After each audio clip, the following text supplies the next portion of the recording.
Welcome to Sam's Business Growth Show. I'm Sam Dunning, a digital marketing, sales and business growth evangelist.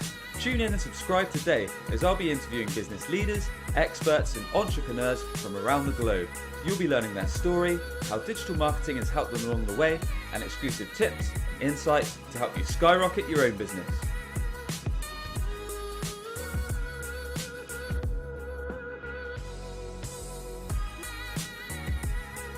And welcome back to the show. If you're tuning in via video, you may think, Sam, what the heck's going on with your hair since you last recorded? Well, the truth is the hairdressers are still shut, so that's why it looks like a bit of a mop shop. Anyway, excited and delighted to be joined by Gaetano Nino DiNardi today. Gaetano is the Director of Demand Generation at Nextiva, and he's got a track record of success working with brands like Major League Baseball, Pipedrive, Sales Hacker, and Outreach.io. Outside of marketing, Gaetano is an accomplished music producer and songwriter. He's worked with major artists such as Fat Joe, Shaggy, and he loves making music to stay turbocharged. Nextiva, they're a cloud communications company. They enable businesses to work from anywhere. Think of Nextiva like a business phone system with superpowers. Gaetano puts out awesome content on LinkedIn. I love his stuff. You've got to follow him. One of the latest videos I saw was him running around the street. I think it was a mall, cold pitching people in real life. So all those spammy LinkedIn messages, he was actually doing those in real life. It was absolute blast. Gaetano, looking forward to speaking, man. How you doing? Yeah. Thanks for having me, Sam. I appreciate that. That was a very warm welcome. Thank you for that, man. And I'm just looking to, kicking it today with you and chatting it up about growth marketing, business, all that fun stuff. Awesome, man. Can't wait. So there's a few key things we want to learn from yourself. We want to learn you being a digital marketing expert, basically like myself, but I reckon you're 100 times more knowledgeable. So I really want to pick your brains on all things SEO and what our audience can get stuck into. We want to learn your top digital marketing tips, some of your business growth strategies. But before we get to all this juicy stuff, we'd love to know a bit more about yourself, Gaetano, really. So where you grew up, some of the key places you've worked at, because I know you've worked at some really awesome places over the years. And if you could share with us some of the lessons that you learned at each place that you've worked at up until now, that'd be awesome. Yeah, brother. So I'm a New York City boy. Okay. I had your classic New York City boy upbringing, playing stickball in the street. We played a lot of football. Nice. So English football, soccer. Got it. Good. Yeah, played a lot of that. That was a big deal for me growing up. I grew up in the Bronx specifically, so a really diverse community, predominantly Latino. Okay. And soccer among like the kids that I grew up with was like a huge thing. So mostly Real Madrid fans. Nice. Not my thing. I'm a Juventus fan. Okay. Good team still. Good team. Pretty good. Liverpool here. Oh, nice, man. Nice. Yeah. So I grew up watching English Premier League with my grandpa. Awesome, and we loved it, man. It was awesome. So yeah, big soccer fan. And, I basically like loved music my whole life. Like my grandpa sang opera in Italy back in the day, and my dad's a musician, and my mom was always playing music in the house. And I grew up in a very musical household. So when I was in college, I was getting into music production, and I was working with, some pretty cool artists, pretty big names. And I started blogging just about my experiences as a music producer, upcoming, on the grind type stuff. Sure. And what I realized was my blog was getting a ton of traffic without me even promoting it. And I'm like, damn, how are all these people finding my stuff? And then I started researching more, and I became really curious around like, how are all these comments appearing from random people that I don't even know who they are? They're just commenting on my stuff. So what I realized was, oh man, they're searching things like, music company XYZ reviews. Cause I used to write reviews about music companies, music publishers, music event, production companies and stuff like that. Okay. And yeah, so then what I realized was I had basically I had fallen ass backwards into SEO. Got it. Got it. Awesome, man. I love the idea, brother, of not having to promote stuff manually. People just finding it because it's good. And it was the opposite of my music industry experience, you know, because in the music business, you could be really good and people still not give a shit about you because it's more of a popularity contest. But with SEO, like I really do feel like, especially now, modern day SEO, the best content really wins. The best user experience wins. So you get rewarded for doing good work. And that's what I really loved about it. Maybe I'll pause there before I take you through like my I was just gonna, I was just gonna say, it sounds like you perfected SEO by accident. Yeah, totally, man. Because Completely you basically by accident. you started writing this blog, and it sounds like you were answering people's questions that they were actually eager or hungry to find out. And that's pretty much perfecting SEO, putting together content that reads well, that's informative, that's fresh, that's going to get picked up by Google, that answers people's ideal questions. And the amount of spam and poor content that goes out today, if people could do that now, they'd be onto a winner. So that's awesome, man. So you did this whilst at college, and it started to get traction, right? And people were going on there commenting, and things were picking up.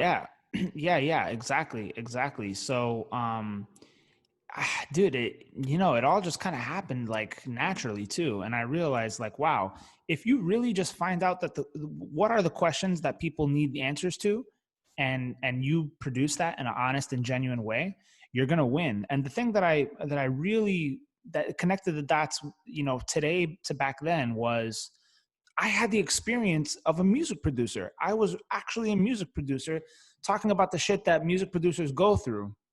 And so it had this real life authenticity to it, which is also why it was really good. And that's the problem with B2B. You know, you have like companies trying to produce content on like, you know, the best kind of drip sequences to use for this kind of cadence. And meanwhile, it's someone who has never done it before.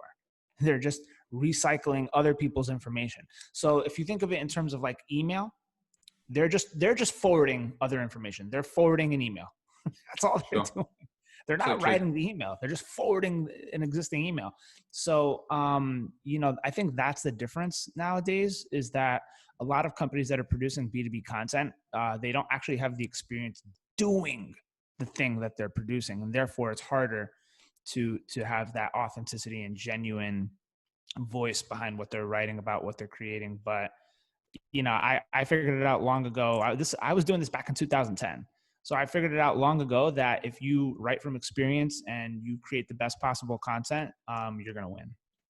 Awesome. Some great advice there for anyone tuning in that wants to brush up on their SEO skills. So in terms of this blog, so that took off, and you're doing music in college. So I know you've had a career in music, Gaetano. So what was the next step? So you finished college, right? And you went into the music industry, or were you doing SEO as well, or?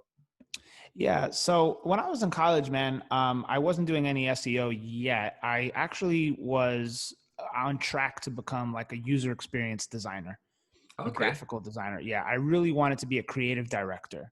That was like one of my goals. Like I wanted to be a creative director for like, you know, an entertainment based business. So maybe working at a company like a complex.com, or maybe a music label, some cool shit like that, you know?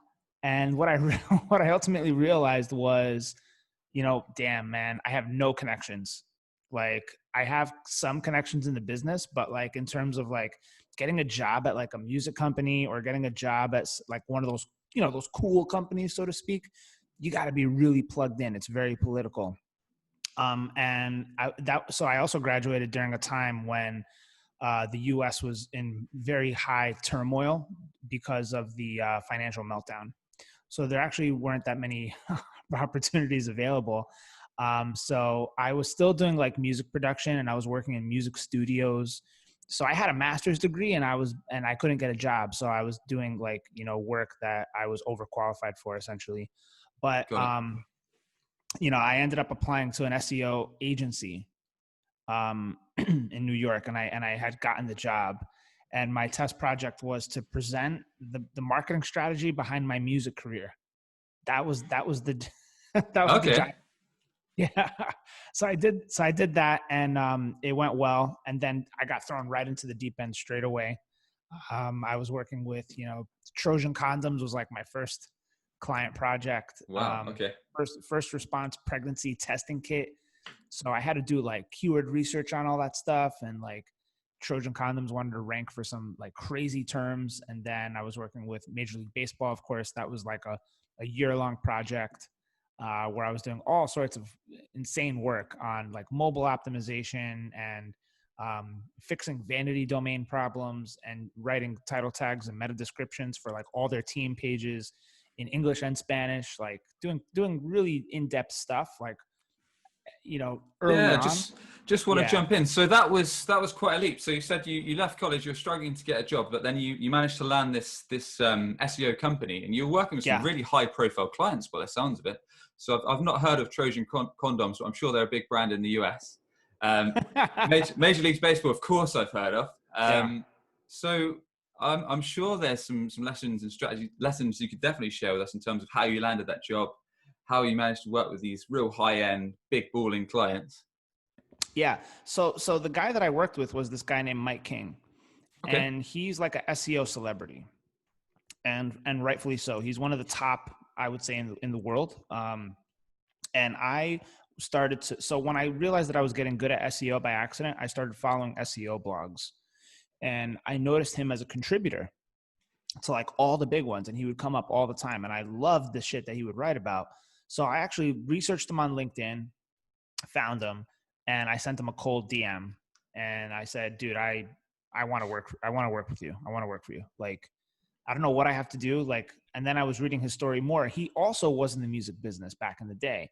He Oh, was an okay. international touring rapper, independent rapper, and he's really good. Nice. He's a beast. Yeah. And he's one of these superhuman freaks of nature where he can code in like every computer language. He knows SEO like the back of his hand. He's a performer.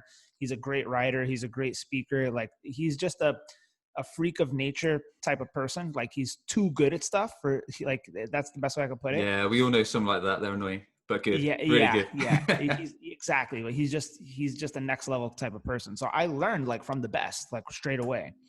And his strategy was shadow me, but I'm also going to throw you in the deep end. So because he had this big celebrity profile, he was able to land all of these big clients, and to this day, he's still doing it. And I would just shadow him. And learn that way. But yeah, he already had these client engagements, booked. Hmm. So he was just throwing me in the deep end straight away. Get in there, just roll up your sleeves and get in there. And I really learned by doing. So Cool. if it wasn't for that experience early on, I don't think I'd be here today. That's a Truthfully. really smart move. What year was that, Gaetano? Was that a while ago? Yeah, that was definitely a while ago. We're talking like 2012. So you basically researched him. You're following SEO blogs and cold DM'd him. Found him on LinkedIn. Found some common ground in the music side of things. Cold DM'd That's him. right. I didn't even know you could do that back in 2012 because I've been on LinkedIn a few years, but I only actively started using it probably a year or two ago. So Yeah. that's quite early in the LinkedIn days, Oh, really. oh yeah, dude. The LinkedIn game was way different back then. Mm. You literally only connected with people that like you knew personally. There wasn't a lot of content being shared. Groups were a thing. I don't know Oh, if you remember those, yeah, dude. that's old, Like, man. that's old, dude. So groups were like popping.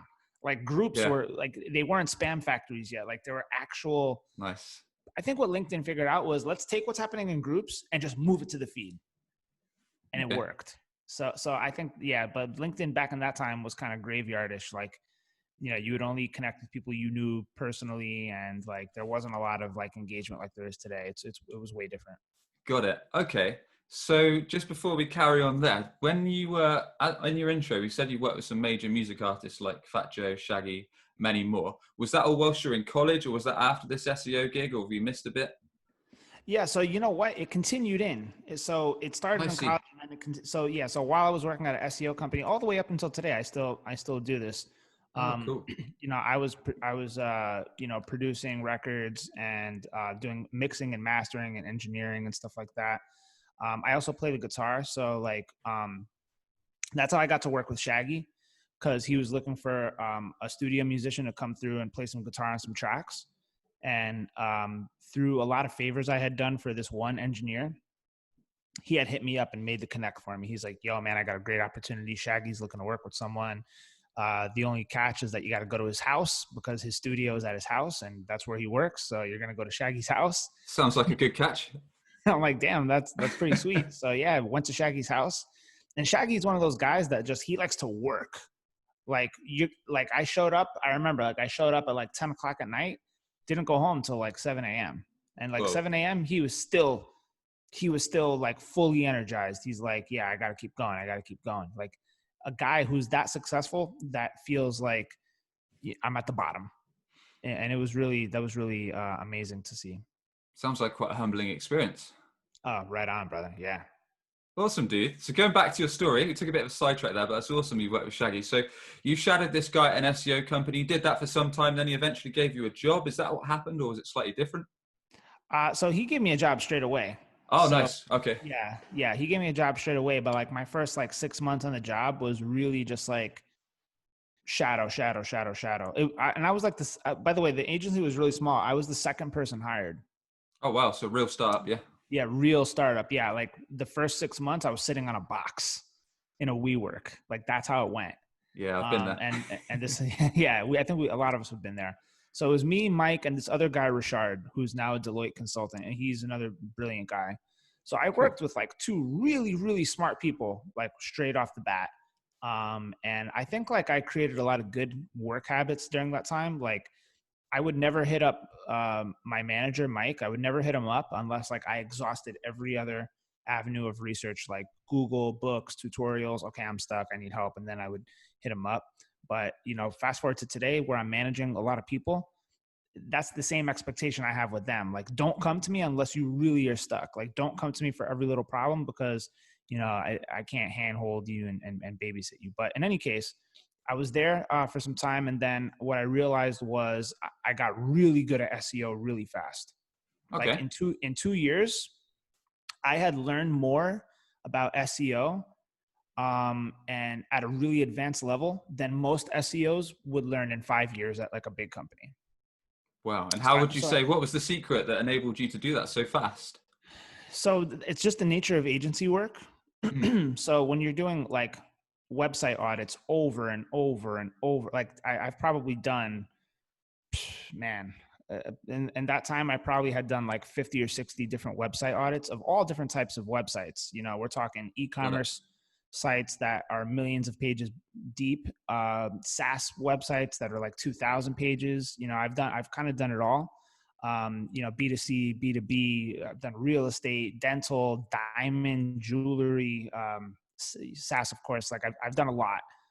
By doing all that variety of shit, you uncover every single SEO problem by doing that. Like I've seen it all. I've seen it all. I've solved it all. And, working at a big company, you don't get exposed to that.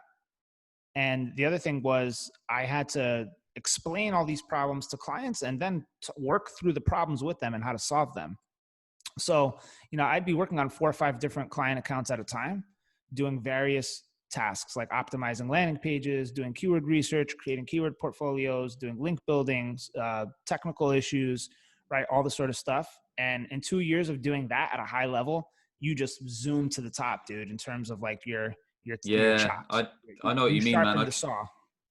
100%, and I can relate on a different level because when I was at a starting marketing agency, about 3 years ago, on the sales side rather than marketing side, but it was literally like you say, it was actually in my boss, who was my friend at the time, in his loft.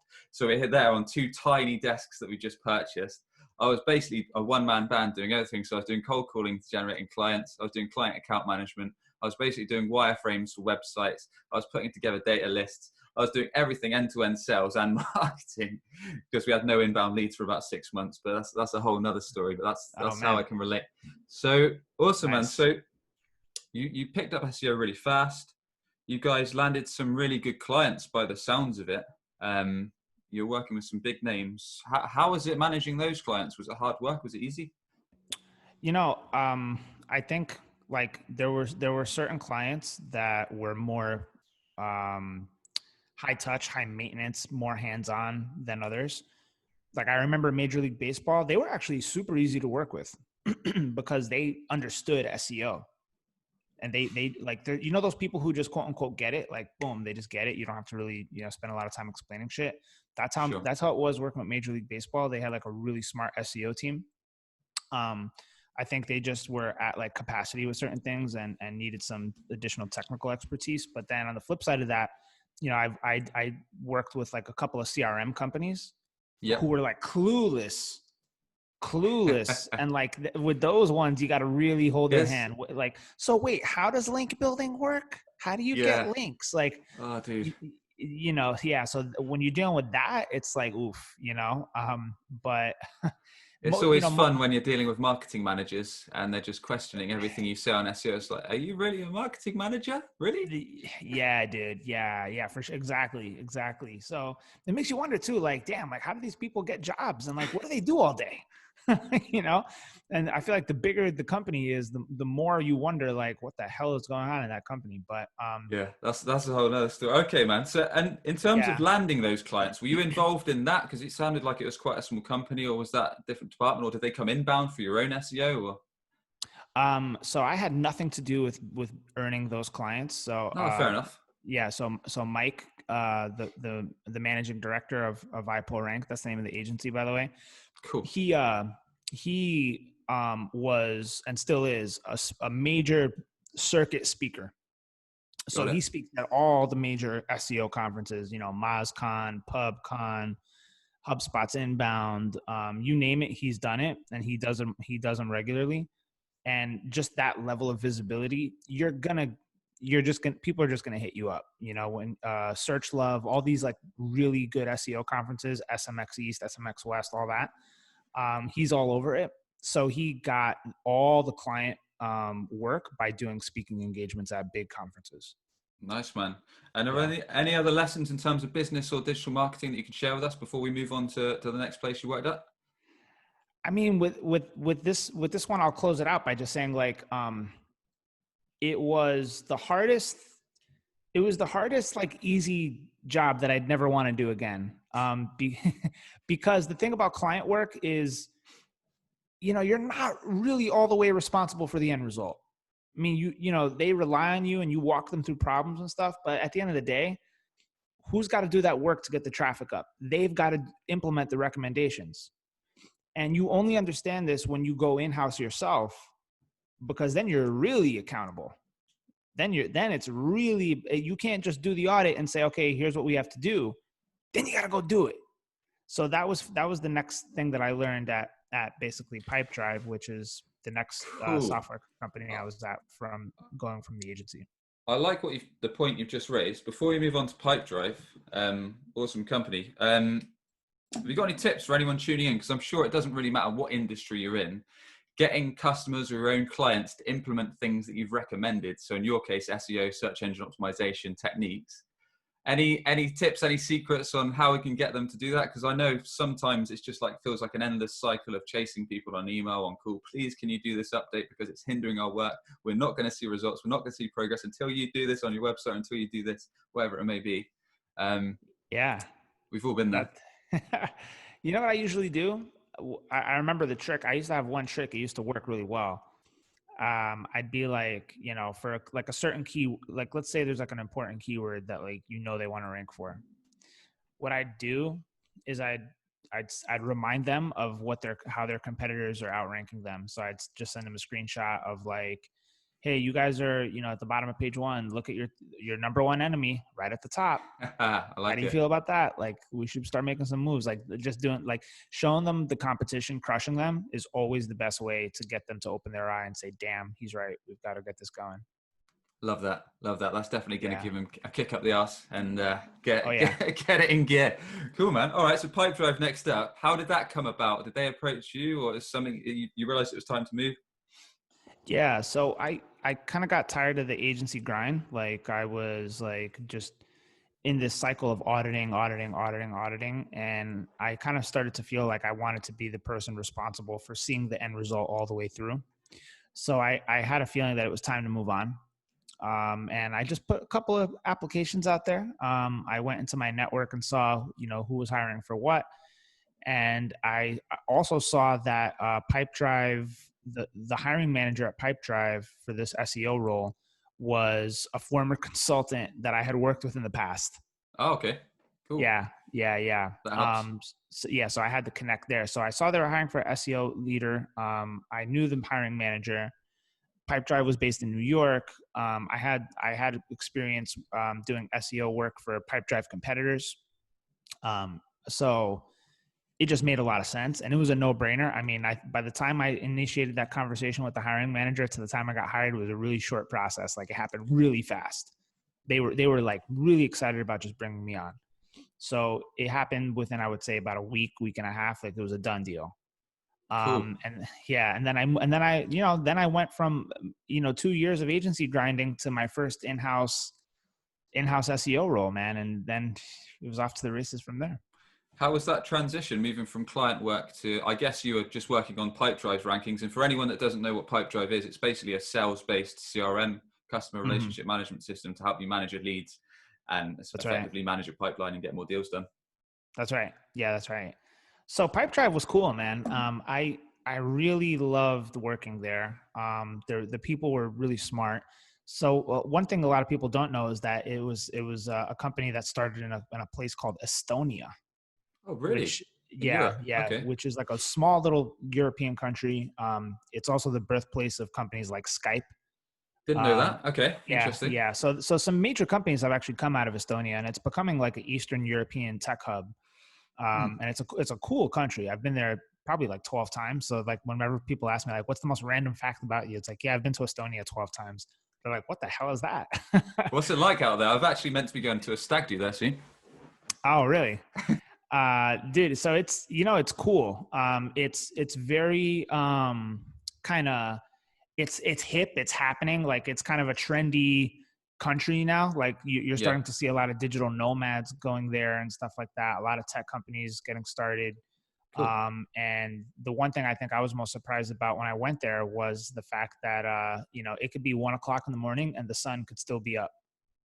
It has that kind of that it sits geographically in a weird place to where, like, it could be midnight and the sun is still sunsetting. So it has Good those for parties then. Yeah, dude. Yeah. So it's a fun town though. I love the Tallinn, specifically the capital city. It's a cool place. Yeah, man. Nice. Okay, so Pipedrive. So a bit of a contrast from client work to actually working on their own rankings, I guess, and helping them acquire more customers. Is that right? Straight up. Yeah, straight up. So it was just hardcore. But that's a CRM, dude. Doing SEO for CRM is tough. I bet. It's tough, man. It's like ridiculously competitive. There's so many companies trying to rank for like the same kinds of terms. And I think the way you win there is, you've got to go big with brand. Like, brand and CRM is really big. It's really important. And then there's a lot of gold in the long tail as well. But I remember there was also like a lot of just foundational things that needed to be fixed at Pipedrive. So like there was a lot of like every company has this problem, but essentially like the blog became like a wasteland of low quality pages. So we had to do like this massive content cleanup project. And then in terms of just like building the right kinds of targeted landing pages to the right kinds of keyword alignment, product pages, feature pages, all that fun stuff. We had to knock all that out. Got it. So I like what you said then. Two things: gold in the long tail. For anyone that's tuning in that doesn't quite understand what long tail is when it comes to SEO, search engine optimization, getting found on Google organically, can you explain a little bit more what that means, Gaetano? Yeah, brother. So, basically you have like these really big, fat, juicy terms, which are the short tail. So typically the fewer phrases that are in a keyword, the bigger the search volume, but also the more competition. So like one of the big keywords that like every CRM company was dying to rank for, and now it's just too hard, is what is CRM? Like that very top of funnel, classic SEO definition style content. But now it's just too tough. So, we kind of stayed away from stuff like that. And we started to think more about like, who are the kinds of people that need help? So we identified like sales managers. Okay, that is a good ICP. Now, what are the problems that sales managers deal with? Well, forecasting, how to hire and grow a sales team, how to manage a sales team remotely, what are the right activity metrics for SDRs, all these comp plans, right? So catching them early before they think, like we said, you know what, let's catch them early. Let's not even think about like, oh, I need a CRM today, or how do I switch my CRM, or why do I need to move to the cloud, or CRM integrations and all that stuff. We started thinking about like the problems that sales managers have. And we just started creating a ton of content around that, doing interviews with salespeople, asking them what they're struggling with in their day to day. That became the content strategy essentially. And then aligning those topics back to long tail keyword opportunities. That was basically the name of the game. Love that. And it almost brings us back to the start, really, in terms of answering questions, what you're doing in terms of your music blog. That's it. Dude, you'd be shocked. Like when I went to Sales Hacker, so fast forward a little bit, had a good run at Pipedrive, learned a ton. And then what I realized was I wanted to work remotely. Okay.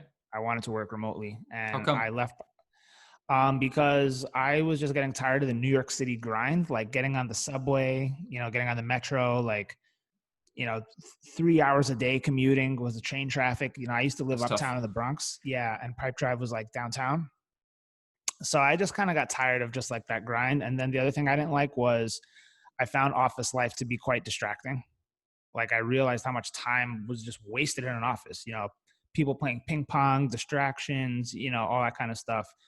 Stop working at Friday at 2:00 to have beers. Like, I'm a get shit done kind of guy. So I was just thinking like, man, and plus I wanted to travel. I wanted to just travel and go places and work remotely doing that. So I had gotten in contact with Max Altschuler, Nice. who founded Sales Hacker. He actually hit me up because he saw a blog article that I've written Oh, great. on a website called Single Grain. Okay. Yeah, I did a SEO case study of 1 million backlinks on singlegrain.com. And, that project got widely circulated, much like how you said you were reading my case study blog on my LinkedIn.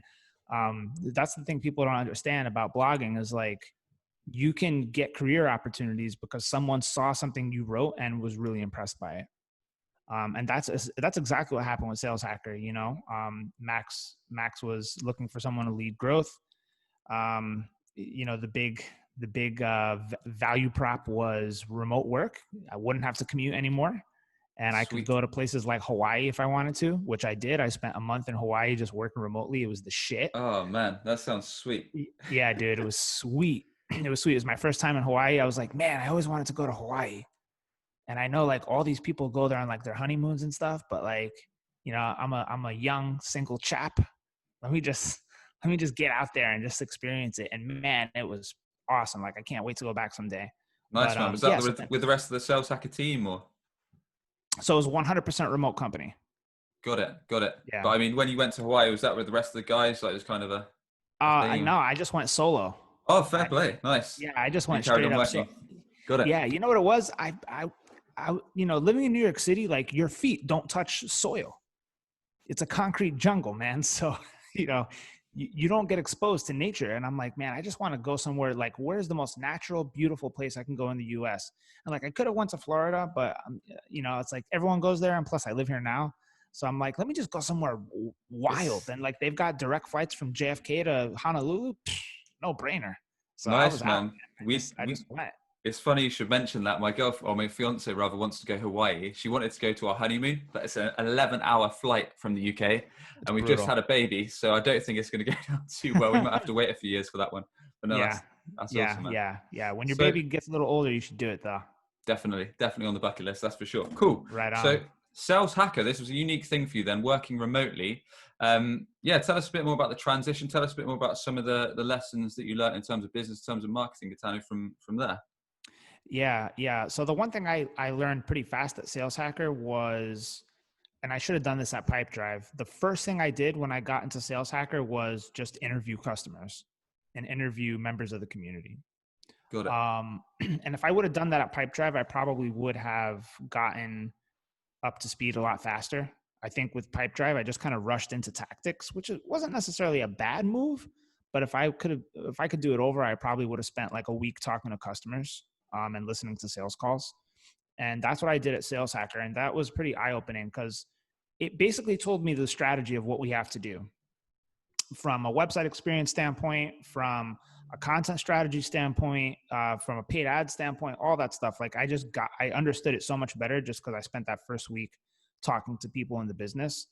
And, the ultimate goal was to grow Sales Hacker and just dominate from a brand presence standpoint, because the one thing Sales Hacker had going for it was a beast of a brand. And we had really good presence and respect in the world of B2B sales. But what we didn't have was, I think, like a structure in place for growing traffic and getting the digital business to a place that it needed to be in, because Sales Hacker started as an events company. And the way that Sales Hacker really got off the ground was Max was doing these local meetups in big cities. So he would go to like San Francisco, LA, Dallas, Austin, whatever, and host these local meetups and grow the email list that way, grow the contact list, and then get, all the biggest and baddest names in B2B sales to become contributors on the blog. Got it. So okay. with those two things, that was kind of the growth mechanism in the early days of Sales Hacker. But then what Max realized was we got to get out of events. It's too risky. He was way ahead of the curve on that because, then something like coronavirus comes around and boom, if you're an events company, you're done. So he saw well in advance that this had to be transitioned to digital. And that's what I was brought in for, to take basically an events-based business model, bring it to digital, figure out how to monetize things like sponsored webinars, sponsored white papers, email promotion. So we were essentially a traffic and growth mechanism for the partners that we worked for and worked with, because we had the community, we had the audience, and we were the unbiased source of information for a lot of these brands. So, coupling all that together with my SEO knowledge and growth really was a perfect match. Yeah. So it sounds like you essentially moved the platform from offline to online. And like you said, Max was way ahead of the curve if he was doing that all those years ago. So did you have a strategy in terms of, was it easy to know what to actually do? Because I know you mentioned you hosted webinars, which are working really well now, white papers and things like that. How did you know what to do? How did you actually make it a success in terms of that transition from moving offline to the online to digital? Yeah. What I realized was the appetite for companies to get into the digital was really big. It was like the appetite was absolutely there. Like they would almost rather spend digital money because they were starting to struggle with things like, tracking the ROI of events, the high cost of expenses that come along with that. And the companies were realizing, what, if I could just do a sponsored webinar 2 times a month, I can accelerate my pipeline way faster than doing one event every 6 months or one in-person event every 3 months. So I think we kind of just played to that need in the market. And, we were growing the blog really fast. A lot of top of funnel gold was happening. We were really starting to perfect our content game. And we were also really good about creating a lot of buzz and excitement and, quite frankly, noise on LinkedIn and Twitter and stuff like that. So the social media hype definitely played into it. Nice. But, without great content marketing, it wouldn't have happened. That was the bloodline of the business. It was great content marketing. So without that, I don't think the business could have been successful. That was the most important thing. And what would you say was the secret to that? Was it because a lot of the staff were in sales themselves, or was it because you're interviewing your customers, or? Yeah. So that the main thing was basically, we had this contributor network and it still exists today, but the basis of the company's content strategy is not hiring writers. It's finding other people in the industry that want to showcase their thought leadership, that want to express their point of view on a certain topic. So we'd get like, like the VP of customer success at HubSpot to do a thought leadership piece on, how to scale your support team, right? Very tactical, evergreen content strategy. So we'd basically just hit up all these people and be like, hey, do you want to contribute on the Sales Hacker blog? We have this number of email subscribers, our blog gets this amount of traffic. You know, we're a growing community in the space. We'll amplify your stuff. We'll blow it up on social media, you know, just to kind of just do something cool and interesting, just for fun, really, and to educate. And then, of course, you know, you get the benefits out of it, like we're promoting you and all this stuff. And that was really the name of the game. We started doing a lot of outreach around that, like hitting up influential people and asking them if they wanted to contribute to the blog. And then what we would do is we would reverse the SEO process, reverse engineer it. So Okay. we wouldn't give the writer like a brief and say, you have to hit this keyword. We would say, what is a topic you want to write about? Because you're great at it. And they would suggest a couple things and like, oh yeah, let's do this. Cool. Great. Great idea. Love that. Yeah. Then we get that content, and then we would reverse engineer it to align it to a certain keyword. And then we'd do some manual optimization. So we would just let every writer know, look, we reserve the right to tweak some things for SEO. But we essentially got free content from everybody. We didn't pay any writers to do any work. We got all free content. Everything was free. Just took sweat and effort. Yeah. And I guess in return, the contributors got traffic to their own sites, and they raised their brand profile, and they got traffic to their LinkedIn and stuff like that, and work off the back of it. That's right. That's right. Love it, so that was basically the marketing flywheel. Fantastic. Okay. So that was Sales Hacker. Was outreach at the same kind of time, or yeah, give us quick snapshot, because there's a bit more to cover in terms of kind of building up to where you are now. Yeah. So the acquisition happened. And then I did basically a couple months of growth marketing consulting for outreach, helped with the transition of Sales Hacker becoming independent to becoming now part of a bigger, you know, umbrella. So I just kind of helped with the transition, gave them some growth recommendations. And then ultimately what I realized was I wanted to get out of the world of B2B sales. Like, I had been in it for a long time, you know, from the Pipedrive days all the way through to the end of Sales Hacker. It was all the same kind of content. Okay. So I just wanted to switch things up. I wanted a new challenge. I wanted to kind of get out of that game. So enter, you know, Nextiva, cloud communication company. And what got me really excited about this was the opportunity in the market. So I went from a very saturated world of CRM and stuff like that to a world of cloud communication where, you know, only 20% of the market has been penetrated. So there's still 80% of companies out there that are using, you know, old school, outdated landline PBX systems. Like, even, you know, if you go to any major hotel in like Las Vegas, for example, you're going to see those old school Avaya phones, you know, being used in like the nicest hotels in the world. And eventually they're going to have to switch that out. Right. So there's, you know, millions of businesses like that still exist that need to make the change. And now with COVID-19, you're kind of seeing the acceleration of that demand surging. So what I was excited about was being a big player in a market that has a ton of money up for grabs. So everyone is growing in the space. And the question is not about, you know, who's growing and who's not. The question is about who's going to grow the fastest and who's going to gobble up the market share the fastest before it gets all gobbled up. So that's actually the biggest challenge. It's not who's going to grow, but it's who's going to grow the fastest. And that's what I think was really appealing for me in terms of Nextiva. Yeah, love the challenge.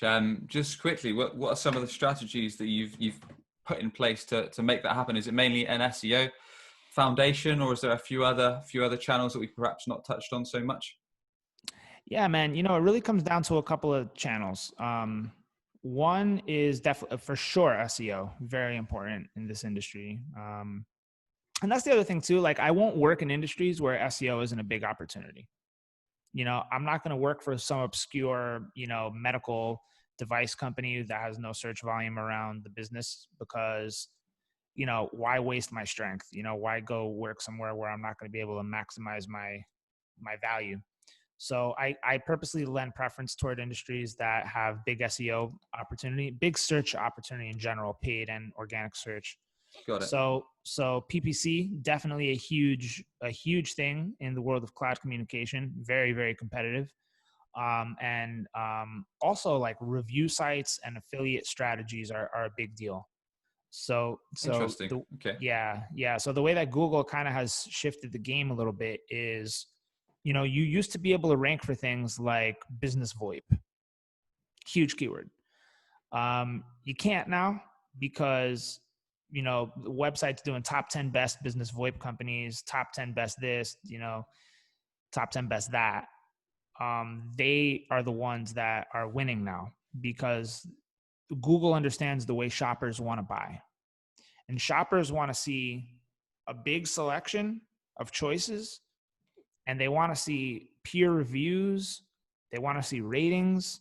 They want to read what's happening, what other companies, what other customers are saying.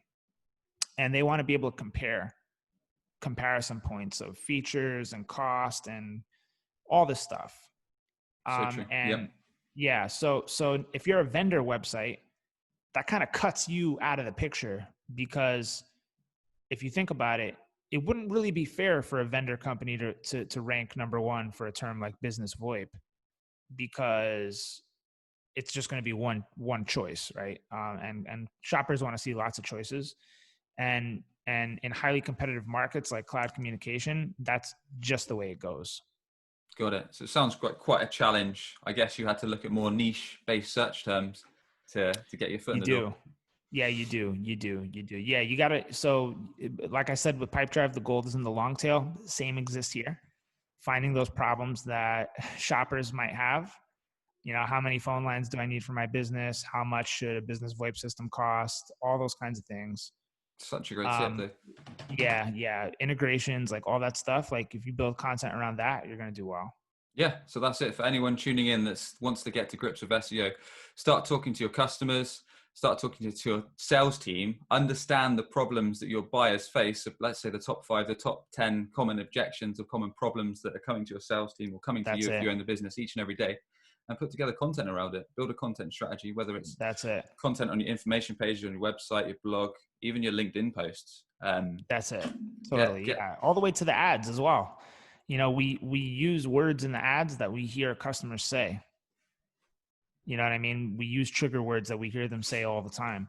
So I think that's just a golden strategy. Another tactical bit of advice I would say is there's a tool called Answer the Public. Okay. It's a very unknown tool, but essentially what it is a keyword research tool. Now, the cool thing about it is it won't give you search volume. So right. I think a lot of marketers, they get a little too obsessed over search volume as a metric.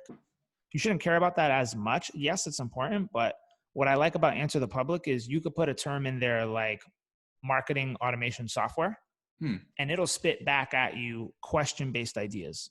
So it'll add things like what, how, when, where, why, and it'll scrape Google for all these long tail opportunities that are out there and present ideas to you on how to create what, when, how, why, where, keyword-based content around that topic, which is a brilliant move that I think is highly underrated. And I would definitely recommend that for any company looking to improve their content marketing. That is an awesome tool. Is that free to use? Free to use. Completely free. Beautiful. Yeah. Fantastic. Yeah. Okay. Awesome. Well, it's been great learning your story, Gaetano, and some of the places you've worked, some of the lessons that you've learned along the way. Now, I'd like to take a little bit of a shift. I know you're pretty big on LinkedIn. You've got a decent following. We talked about at the very start of the podcast that clip that you did in terms of cold pitching. So yeah, tell us a little bit about that quickly. I know we're coming to the end of the show, but tell us a bit more. So basically, you went around a shopping mall, was it? Cold pitching people like people do when they spam you on LinkedIn. That's right. Yeah, man. So I wanted to do a social experiment. It was just meant to be a cool idea more than anything else. Something fun and engaging and entertaining. But essentially, you know, I was just getting frustrated with the level of spam, like I'm sure a lot of people are. And rather than like complaining about it, which a lot of people do, they're like, oh, I'm tired of all the spam on LinkedIn. It's becoming a spam factory. I was like, what could I do that's like interesting and fun that would drive that point all the way home? And I just had a random idea. Like, what if I took all those annoying cold spam pitches that I get in my DM that like everyone gets and just go up to random people and start talking to them about it? So I like would go up to random people at the mall and be like, excuse me, I think there may be some synergy here. Do you have 10 minutes on your calendar for next week so we can talk about your business goals? They're like, what? No, like one guy I think was like, get away from me now. Did anyone catch Uh, on to what you're actually doing? it was interesting. Towards like we were doing it for like 2 hours, and Yeah. like towards like the last 10 minutes, like security started following me. They're like, "Hey, what are you doing over here?" And I just like ran, and I just ran out to the parking garage and ran out into the street, and then I was fine. Brilliant. Amazing, Pretty man. hilarious. Yeah. Fantastic. So we've talked a lot about SEO. When it comes to digital and marketing, would you say that that's your favorite channel? I would say search engines, period, are my favorite channel. Got it. So I really love organic and paid search. Though that's kind of my jam. And then the other thing that I love geeking out over is once you get traffic to that page, landing page testing and conversion strategies to try and get better conversion rates on your most important pages. Nice. Quick one. Not a question I usually ask, but as you're a digital marketing guru on this kind of stuff, if someone's quick basic in terms of converting, have you got any advice? I quite often put tips on this, but anyone that's on their homepage, for example, any quick ways to build trust? So if someone's thinking, I'm only getting 1 lead a week or 1 lead a month, any quick tips on how people can improve conversions on the homepage that they might not have already thought of? Yeah, for sure. So kind of like what I said before, like when it goes back to just asking your customers what they want and then giving it to them, it's the same story here. The only thing is that it's harder to figure out what they want. So a way to figure out what they want is by using a tool called like Hotjar, for example, where you can get heat map data. And based on the behavior of the user on the page, you start to study patterns and trends. And you start to look at what's hot and what's not. And then you start to watch the session recordings. And you can see where their mouse moves. You can see how they scroll up and down the page. You can see how they scan the information. You can start to get a sense over time of where they're getting stuck. And you may be able to figure out things like, well, you see this module right here, which we thought was really important. It's actually not that important. The heat map data suggests that they're skipping right over it.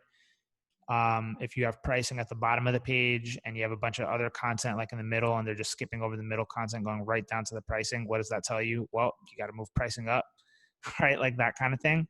So I just spent a lot of time looking at data and trying to figure out based on the data, what is it that people actually want that we're not giving them?